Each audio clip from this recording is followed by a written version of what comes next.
The hall of the Galactic Council buzzed with activity as Council member Robert Miller, Earth's representative, sat quietly watching the annual planetary classification review.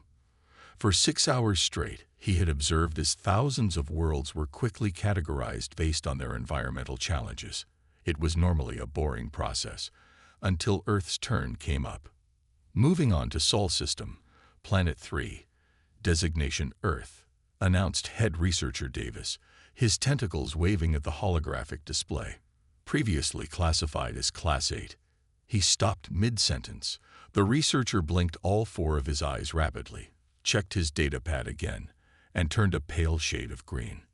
"There must be some mistake," Davis muttered, tapping furiously at his controls. The massive screen behind him displayed Earth's latest survey data. Around the chamber, other council members began to lean forward, their attention caught by his unusual behavior. "Is there a problem?" asked the council leader, an elderly alien named Gray. "The new environmental data." Davis swallowed hard. "It suggests Earth should be classified as a Class 14 Deathworld." The chamber erupted in chaos. Several council members jumped from their seats, others began shouting, and one species of crystalline beings began to vibrate so intensely they nearly shattered. "Impossible," shouted one representative. "Nothing survives above Class 12. Robert sat up straighter, confused by the commotion. Earth had always seemed perfectly normal to him. He raised his hand. "Excuse me, but could someone explain the issue?" The chamber fell silent, every alien eye turning to stare at him with a mixture of horror and fascination. Davis cleared his throat nervously. "According to our latest surveys, Earth hosts over 500 species of large predators, thousands of venomous creatures, and regular natural disasters. Your planet experiences extreme temperature variations, constant radiation from your sun, regular meteorological acid raids you call rain, and periodic volcanic activities." "Well, yes," Robert nodded. "That's normal." A horrified gasp echoed through the chamber. "Normal." Gray's voice cracked. "Your species considers this normal. Our data shows humans regularly survive forces that would kill most sentient beings. You live in areas with active volcanic activity." "Hawaii is quite nice, actually," Robert replied with a shrug. "Great for vacations." Davis pulled up more images on the screen. "Your species willingly lives in regions with regular tornado activity, hurricane zones, and areas prone to earthquakes. You've built cities in deserts, frozen tundras, and tropical zones filled with diseases. The atmospheric pressure variations on your planet alone should be lethal." Robert watched as the council members grew more agitated with each revelation. He hadn't realized that other species found Earth so challenging. To him, it was just home. "The most concerning aspect," Davis continued, his voice shaking, "is that humans have adapted to not just survive, but thrive in these conditions. Your children play in conditions that would be considered extreme hazard zones on most worlds. You keep apex predators as pets. Dogs are man's best friend," Robert defended, thinking of his own golden retriever back home. The council leader called for order as the chamber descended into chaos again. "Given this new classification, we must consider proper protocols. Earth is now officially the most dangerous known inhabited planet in the galaxy." Robert sat back, trying to process this information. He pulled out his phone to message his wife about the delay, casually sipping his coffee. Another substance that he'd recently learned was toxic to most alien species. "We will need to implement immediate safety protocols," Gray announced. "All non-human traffic to Earth must be approved by a safety committee. All human goods must be properly marked as hazardous materials. And—" "Excuse me," Robert interrupted, raising his hand again. "It's almost lunchtime. Is there a good restaurant nearby? I'm getting hungry." The entire council stared at him in silence, remembering that humans needed to consume food multiple times daily. Another survival trait that amazed them. "This session is adjourned for a recess," Gray declared weakly. "We clearly need time to process this information. As Robert stood up to leave, he noticed the other council members giving him a wide berth. He couldn't understand their reaction. Earth was just Earth. How bad could it be? Little did he know, this was just the beginning of a massive shift in galactic politics, all because humans had evolved on what the rest of the galaxy considered a death trap. Within days of Earth's reclassification, news spread across the galaxy like wildfire. On the bustling trade station Alpha 7, alien merchants hurriedly removed Earth products from their shelves. In the station's main plaza, a large screen displayed an emergency broadcast. Breaking news: Earth classified as Class 14 Deathworld. All Earth-made products must be handled with extreme caution. Human food items are now classified as potential biohazards. Below the screen, a group of aliens watched in horror as the broadcast showed everyday scenes from Earth. Children playing baseball in the rain, people skiing down snowy mountains, surfers riding massive waves, and families having barbecues in their backyards. They let their young ones play in acid precipitation, exclaimed one merchant, his scales rattling with fear. Look at that. They deliberately slide down frozen water formations for entertainment. Another alien pointed at the skiing footage. The station's medical bay was overwhelmed with anxiety cases as more details about Earth emerged. Dr. Green, a human physician temporarily stationed there, couldn't understand the panic. She spent most of her day reassuring alien patients that no, humans weren't going to accidentally destroy the galaxy. In the diplomatic quarter, Ambassador Thomas sat through his 10th emergency meeting of the day. Across the table, representatives from various species fought to maintain their composure while discussing new trade regulations. "You mean to tell me," squeaked a small, fuzzy representative, "that humans regularly consume a drink containing ethanol? Fort Fillon?" "Well, yes," Thomas replied, holding his coffee mug. "We call it alcohol. It's quite common at social gatherings. The same ethanol that we use as industrial solvent." The alien's fur stood on end. "Would you like to try some coffee?" Thomas offered, lifting his mug. The entire room flinched. On the other side of the station, a group of military analysts huddled around a screen, reviewing historical footage from Earth's world wars. Their horror grew as they watched humans fight in trenches, underwater, in Arctic conditions, and dense jungles. "They can fight effectively in all these environments," one analyst whispered, "without environmental suits." "According to this," another replied, checking his data pad, "humans can survive for days with minimal sleep, limited food, and in extreme weather conditions. They call it basic training." The station's entertainment center had to shut down after trying to show a human action movie. The sight of humans performing stunts, having fistfights, and jumping from buildings had caused mass panic among the alien audience. In the research section, scientists frantically reviewed data about human biology. They discovered that humans could heal from broken bones, survived regular exposure to their star's radiation, and could recover from injuries that would be fatal to most species. "Look at this," one researcher called out. "They deliberately expose themselves to high temperatures in enclosed spaces. They call it a sauna. For relaxation," added his colleague, sounding faint. Back in the diplomatic quarter, Ambassador Thomas received an urgent call from Earth. He listened as his superiors explained the situation developing across human space. Apparently, several alien species had begun evacuating their embassies on Earth, citing unsafe conditions. "Sir," Thomas reported back, "I don't think they understand that we're not trying to threaten anyone. This is just how we live." "Try to calm them down," his superior ordered. "The last thing we need is a panic." But panic was already spreading. The station's news feeds were filled with wild theories about human capabilities. Some claimed humans could survive in space without suits. False. Others insisted humans could eat through metal. Also false. And one particularly dramatic report suggested that human children were trained as warrior monks from birth. Definitely false.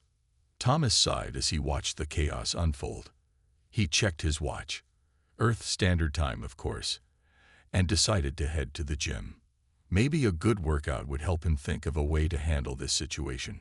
As he walked through the station, he noticed aliens giving him a wide berth. Some even pressed themselves against walls to avoid coming near him.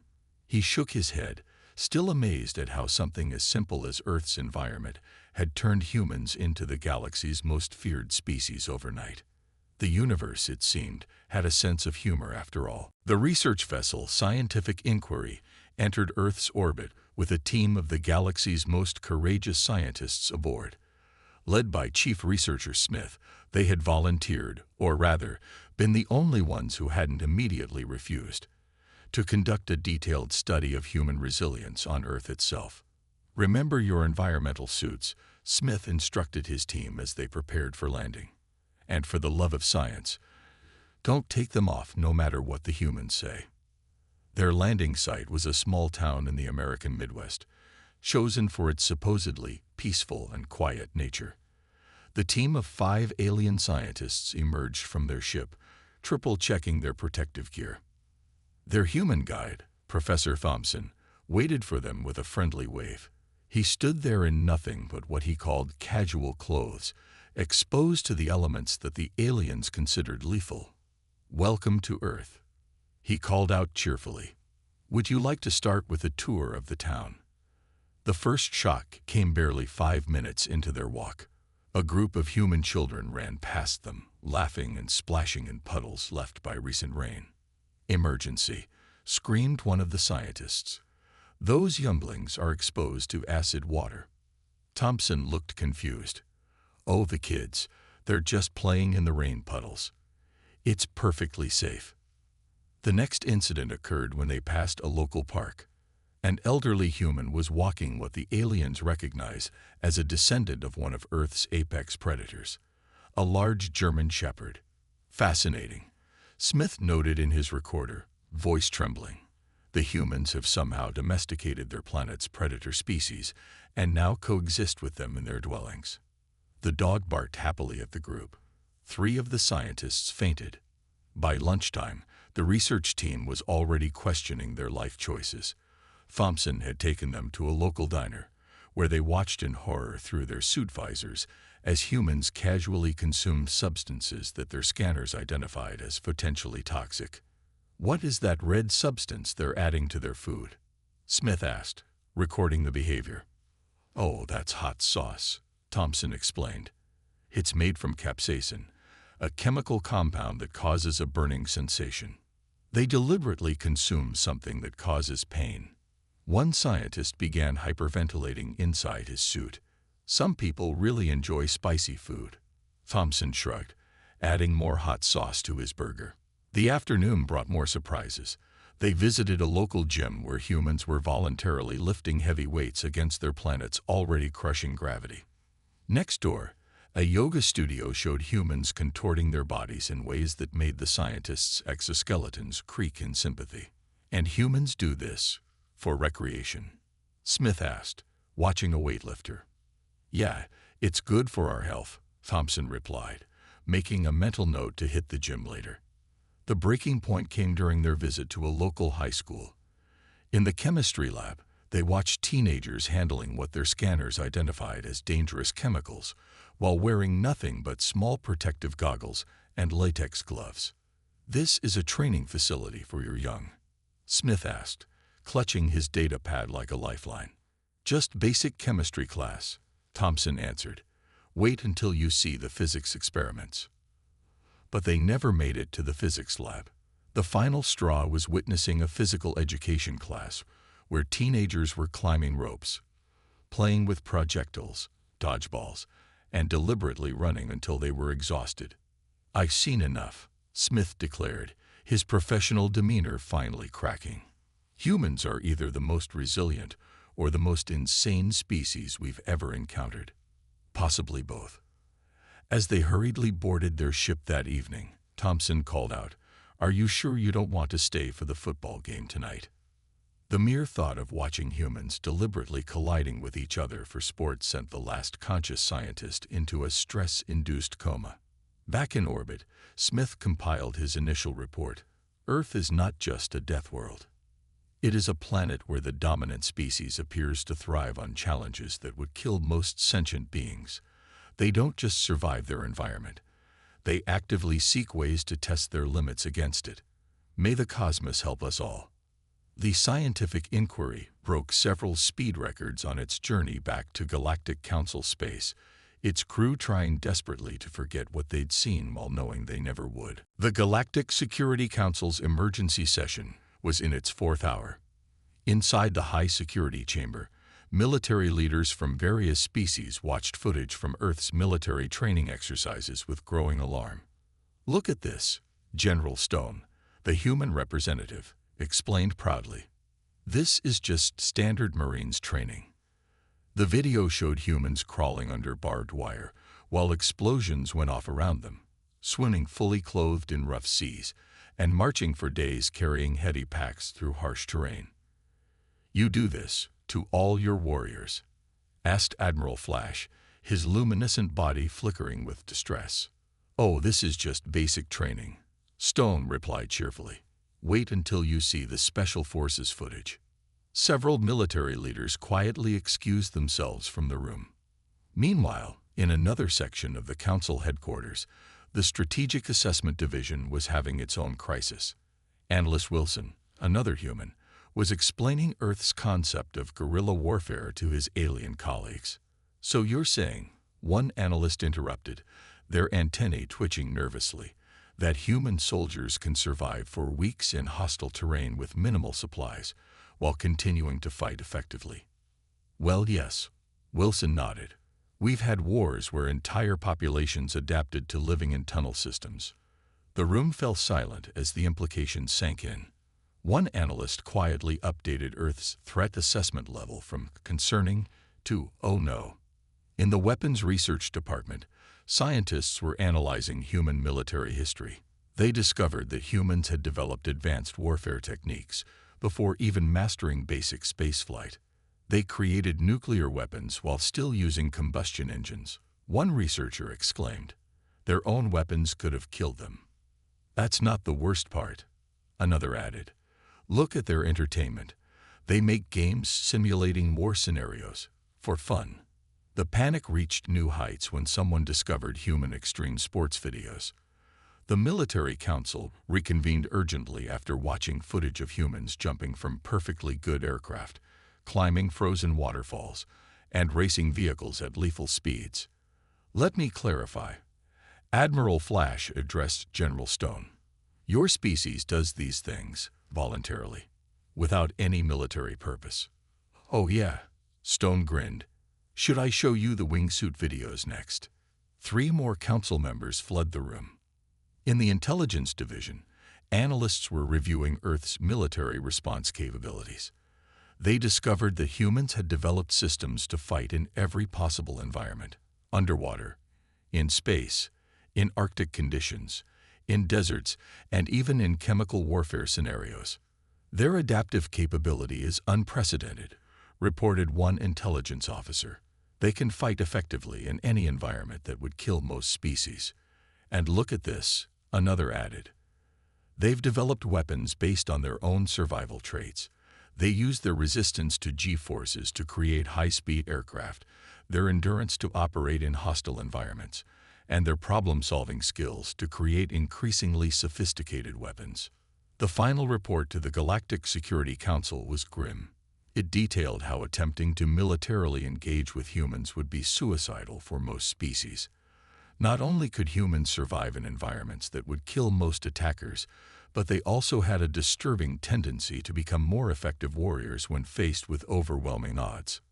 In conclusion, Admiral Flash presented to the Council, "Humans are not just inhabitants of a Deathworld. They have weaponized their survival traits and turned their adaptability into a military advantage. Any species attempting to challenge them would face an enemy that 1. Can survive in almost any environment, 2. Has extensive experience in warfare, 3. Actually seems to enjoy combat training, 4. Gets more dangerous when cornered, 5. And worst of all, turns all of this into entertainment." General Stone sat through the presentation trying not to smile.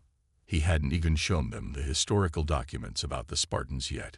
The council voted unanimously to classify Earth as a do-not-provoke civilization. They also established new protocols.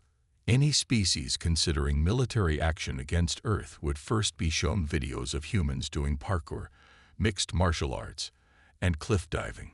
So far, it had been very effective at preventing conflicts. As General Stone left the chamber, he heard one alien council member whisper to another. And to think, they do all this on a planet that's actively trying to kill them. Imagine if they had evolved somewhere safe. The Galactic Trade Center's main hall was in chaos. New warning labels were being slapped on every Earth-made product, while customs officials struggled to implement the updated safety protocols. All human food items must be stored in reinforced containment units, shouted Trade Inspector Baker, watching as workers carefully moved a shipment of hot sauce. Yes, even the mild ones. The latest trade regulations had classified everything from Earth as potentially hazardous. Merchants across the galaxy were both terrified and fascinated by human goods, especially their food. "You mean they deliberately ferment grape juice until it becomes toxic?" asked one merchant, staring at a wine bottle through thick protective goggles. "And then drink it." "That's nothing," replied his colleague. "Have you seen what they call extra spicy curry? It's basically a chemical weapon." In the entertainment sector, things weren't much better. The Galactic Media Board had just finished reviewing human action movies and sports broadcasts. Their conclusion: most human entertainment needed to come with severe warning labels. "We can't show these action movies during regular viewing hours," declared the board chairman. The sight of humans jumping from explosions or fighting each other might cause panic. But something unexpected was happening. Despite, or perhaps because of, all the warnings, demand for human products was skyrocketing. Black markets began appearing across the galaxy, selling everything from Earth spices to workout videos. "Did you hear?" whispered one alien to another in a dark corner of a space station. "I know someone who can get you real human coffee. The pure stuff, not the diluted version." The most popular contraband items were human foods. Alien thrill seekers gathered in secret clubs to taste small amounts of chocolate, pepper, and other substances that their governments had classified as dangerous narcotics. "I tried wasabi once," bragged one alien at an underground tasting event. "I could feel my entire nervous system screaming. It was amazing." Even human music was deemed potentially dangerous after several aliens reported experiencing intense emotional responses to it. This, of course, only made it more popular among the youth of various species. In the fitness sector, bootleg copies of human exercise videos circulated widely. Alien fitness enthusiasts tried to imitate human workout routines, usually with disastrous results. "No, you can't start with a marathon," Dr. Wilson explained to yet another alien patient who had attempted human-style exercise. "Humans train for those." The trade restrictions had another unintended effect. Human restaurants became the new extreme dining experience. High-ranking alien officials would secretly visit Earth-themed establishments, bragging about their bravery in consuming authentic human cuisine.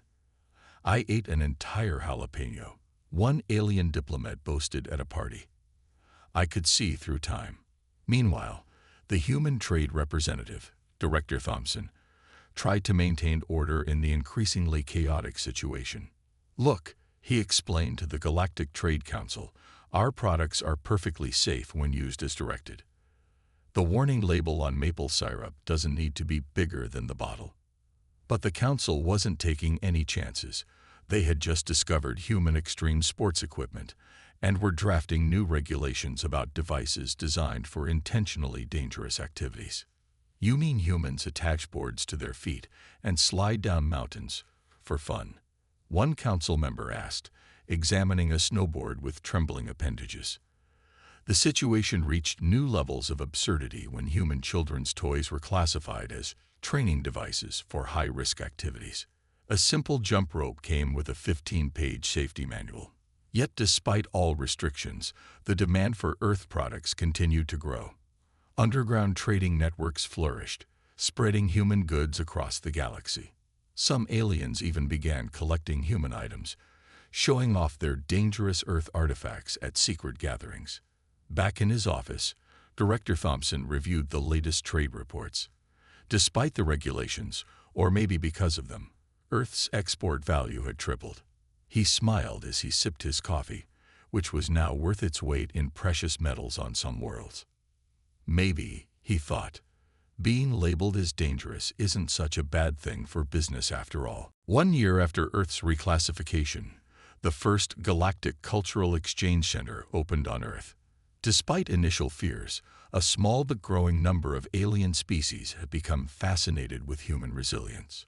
"Welcome to Human Adaptation Training," announced Instructor Peters to a group of nervous alien visitors in environmental suits.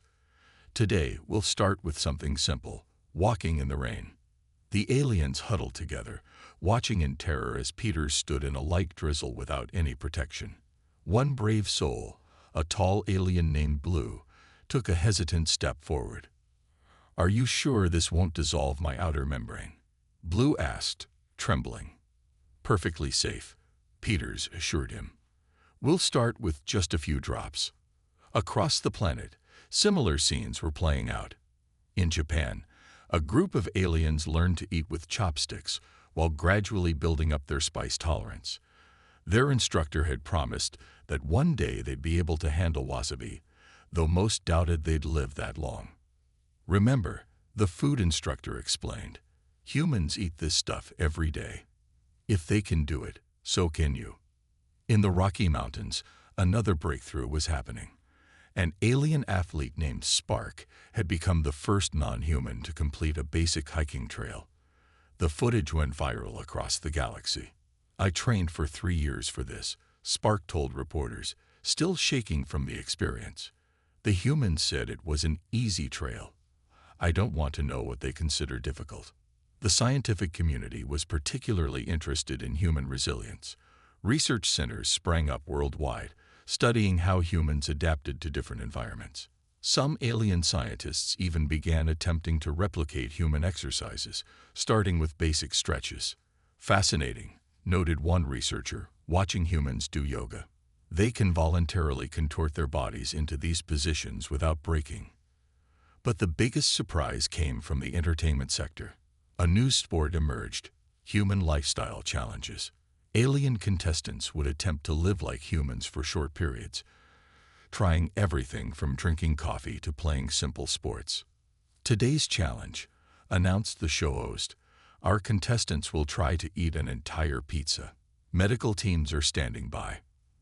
The show became the highest-rated program in galactic history. Viewers couldn't look away as brave contestants attempted such dangerous feats as jogging, swimming, or trying to understand human dance moves. In universities across the galaxy, human studies became the most challenging and prestigious major. Students would learn about Earth's history, trying to understand how humans had not only survived but thrived in their deadly environment. "The final exam requires you to spend 1 hour in Earth's gravity," explained Professor Green to his class. "Don't worry, we have excellent health insurance." Some aliens even started adopting human habits. A small but growing movement of human lifestyle enthusiasts emerged. They would attempt to imitate human behaviors, starting with the safer ones like wearing human clothes or trying human-style cooking. "I can now drink an entire cup of mint tea," bragged one enthusiast at a meetup. "Next month, I'm going to try sleeping lying down instead of hanging upside down." The human diplomatic corps watched all this with amusement. They had gone from being seen as terrifying Deathworlders to becoming reluctant mentors for species wanting to toughen up.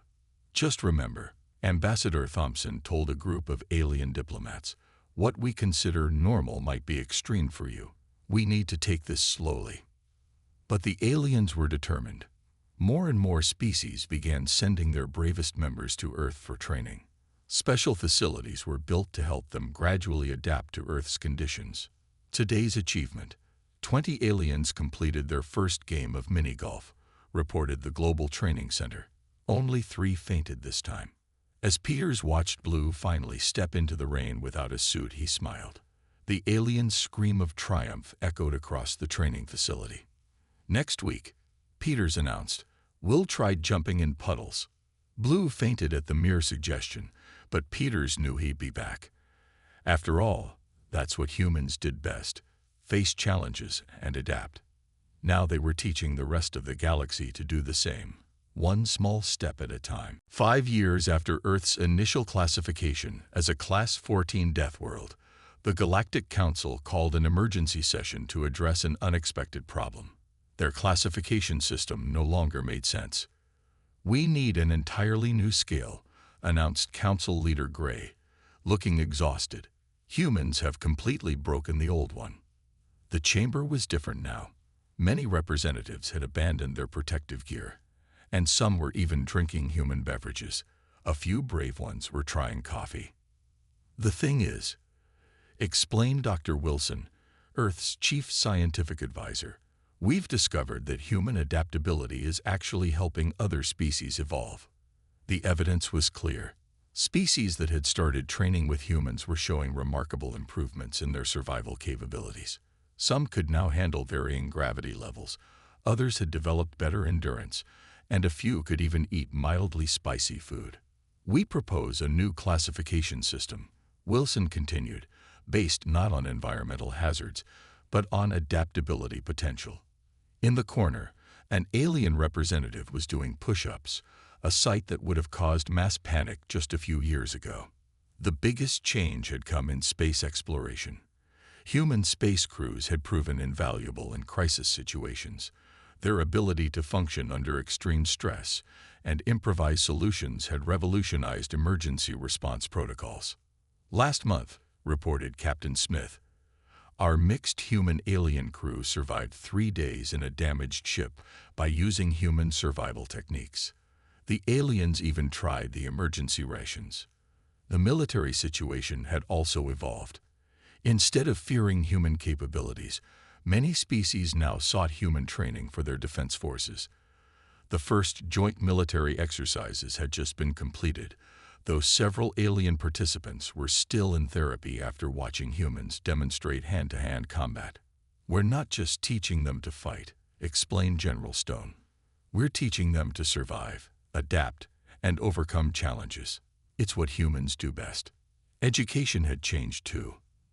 The Galactic University now offered degrees in human resilience studies. The graduation requirement, spending 1 full Earth day doing normal human activities, was considered the toughest test in the galaxy. "I passed," announced Blue, now a renowned expert in human studies, showing off his certificate. "I even tried jogging." The entertainment industry had completely transformed. Human survival shows were now the most popular programs in the galaxy, though most aliens watched them through their fingers in horror. "Next week on Living Like Humans," announced a popular show host, "our contestants will try to use a human playground." Warning: extreme content. But the most significant change was in how the galaxy viewed Earth. Instead of being seen as a terrifying death trap, it had become the ultimate training ground. Species came from across the galaxy to challenge themselves in Earth's conditions. "We need a new designation for Earth," proposed Council Member Davis, "something that reflects its role as both a challenge and an opportunity."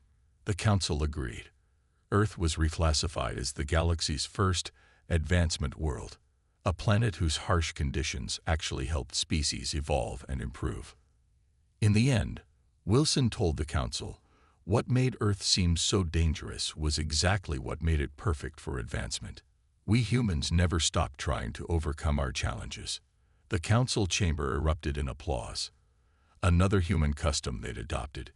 Even those who still found humans terrifying had to admit, the galaxy had become more resilient thanks to Earth's influence. As the session ended, Council Leader Gray approached Wilson with a slightly nervous look. "I've been meaning to ask," Gray said, "would it be possible to try some of that chocolate I've heard so much about?" Wilson smiled and reached into his pocket. The galaxy had come a long way from seeing humans as terrifying Deathworlders. Now they were teachers, guides, and inspiration for species looking to push their own limits. Start with milk chocolate, Wilson advised, breaking off a small piece. We'll work our way up to dark chocolate later. As Gray cautiously tasted the chocolate, Wilson thought about how far they'd come. From being feared as indestructible monsters to being respected as resilient teachers, it was quite a journey. And somewhere on Earth, another group of alien tourists was about to try their first roller coaster ride.